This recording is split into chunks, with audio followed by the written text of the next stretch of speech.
gantois, donc deux changements. Forcément, Bezous, c'est la grosse surprise. Hein. Première titularisation depuis le mois de décembre pour l'Ukrainien, préféré à Jules Sager, donc en remplacement de Vadis Odjic. En tout cas, intéressante, mais un sens unique en faveur de Gand. Et sur phase arrêtée ici, Mercier.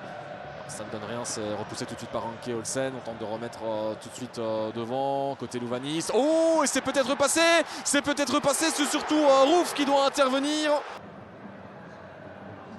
Oh, le ballon récupéré. Là peut-être, sur ce genre de reconversion, est-ce que Tissoudali ne revenait pas d'une position de hors-jeu? Est-ce qu'il peut se mettre sur son pied droit? C'est compliqué. Servir plutôt Bezous.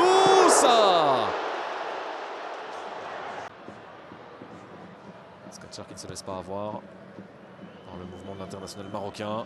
Et là par contre, il y a un espace. Tissoudali qui tente sa chance, qui fait certes trembler les filets. Peut-être aussi ce genre de ballon. Non, parce qu'il y a le bon travail de Skatchar. Défensivement, c'est un ballon récupéré par Kums qui doit tenter de le faire sauter là. Et pourquoi pas ici avec la reprise et qui passe à côté de Laurent Depoitre. Un bon ballon ça pour Bezous. Ah, c'est pas mal, Depoitre, pourquoi pas, Depoitre maintenant avec Sven Kums. Kums qui emmène et qui ne passe pas. Patrice, il parvient quand même à s'en sortir avec De Sarre, qui tente à distance De Sarre et le but. Là voilà, l'ouverture du score. Julien De Sarre à nouveau à distance, un peu moins loin que les deux premières possibilités pour le milieu de terrain. Et 1-0 à la fin de cette première mi-temps. Gand est quatrième. Et là, regardez, hein, Kums qui se jette un petit peu face à Patrice qui avait plutôt bien géré avant cela. Et oui, De Sarre qui est seul, qui a le temps de contrôler, d'armer sans même regarder le but. Et la main de Romo n'est pas assez ferme. Le ballon passe un petit peu au-dessus de sa main. Tissoudali, et bien voilà, la sanction est immédiate avec la mauvaise relance de Raphaël Romo. Et Tariq Tissoudali fait le doublé. Peut-être, je dis bien peut-être le plus dur, en tout cas pour l'instant, il frappe au meilleur des moments pour la deuxième fois les Gantois. Pensez aussi que ce ballon avait été contré, on revoit hein, la mauvaise relance, en plus au sol de Romo, on n'a pas trop compris ce qu'il voulait faire là, aller chercher Mercier. Martens en retrait, ouais, il aura rarement été en réussite aujourd'hui. Mathieu Martens, oh ça c'est un bon ballon, pour Tissoudali, ça c'est la balle du 3-0. Tariq Tissoudali qui contourne Romo, qui en fait un peu trop.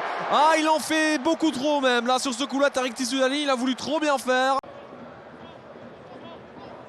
Depoitre qui parvient à garder ce ballon pour lancer Mathis Samoise, le sprint pour aller chercher Tissoudali. Et là c'est le 3-0, non, ça passe juste à côté, mais quelle deuxième occasion manquée, mais quel énorme manqué encore une fois. Il n'y aura pas de doublé, par contre il y a eu deux doublés de ratés, un double raté plutôt pour Tariq Tissoudali. Pour Anke Olsen. Il Sager encore, est-ce qu'il va tenter sa chance du pied gauche? Ben oui, quel but, mais quel but d'Andro Jules Sager. Oh, il est superbe le 3-0, le bouquet final. Mais il est superbe celui-là, Raphaël Romo ne pouvait rien faire. Et lui ne pouvait pas mieux faire non plus. Ou alors on chipote pour quelques petits détails qui... il avait l'air de se plaindre de crampes, là il y a encore quelques minutes à tenir. Hein. Vous savez le nombre de personnes qui sont rivées sur leur téléphone à attendre, à espérer, alors que là, Tissoudali espère peut-être le quatrième, ben le voilà, le quatrième. On parlait d'efficacité tout à l'heure pour Tariq Tissoudali. Ah, il a l'air de s'être fait mal au genou, le gauche. C'est peut-être ici dans le contact qu'il semble se faire mal. Et il faudra surveiller ce genou gauche et la récupération malgré tout. Un tir avec Tissoudali. Est-ce qu'ils vont insister? Est-ce qu'ils vont encore en mettre un? Jules Sager pour Tissoudali pour le triplé. Tariq Tissoudali, ben voilà, le triplé. C'est un festival en fin de match. Score de forfait pour OHL qui a sombré dans cette fin de rencontre. Est-ce que Gand est en train de perdre son meilleur joueur de la saison? Ben non. Et au contraire, 2 minutes après, il marque son 3e but de la soirée. Je ne sais pas où on en est du côté de Courtrai-Anderlecht. Il reste encore beaucoup de temps à jouer. Trouver les solutions à l'intersaison pour retrouver l'OHL de la saison dernière. Parce que c'est une équipe qui est ambitieuse. Gand en a terminé avec sa phase classique. 5-0, large victoire avec un triplé donc de Tariq Dissoudali, les 2 derniers buts au dernier